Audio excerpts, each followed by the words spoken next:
Fish kill ang namerwisyo sa mga fish cage operator sa Batangas. Libo-libong kilo ng tilapia ang nasayang. Saksi si Paul Hernandez ng GMA Regional TV, Balitang Southern Tagalog.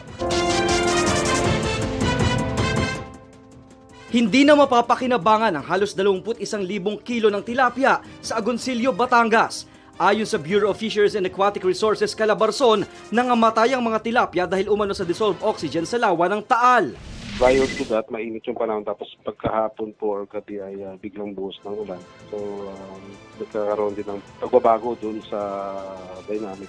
Ayon sa Agoncillo LGU, pinakanapuruhan ang mga barangay ng Bilibinuang at Banyaga na may mahigit sa 50 fish cage operator. Ang mga namatay na isda agad dinala sa nakalaang mortality pit sa bayan.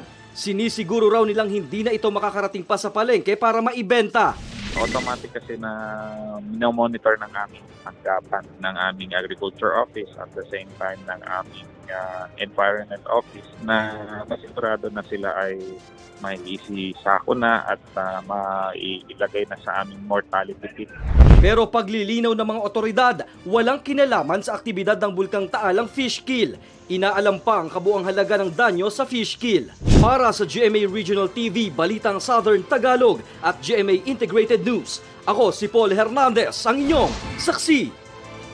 Mga kapuso, sama-sama tayong maging saksi. Mag-subscribe sa GMA Integrated News sa YouTube. Para sa mga kapuso abroad, samahan niyo kami sa GMA Pinoy TV at sa www.gmanews.tv.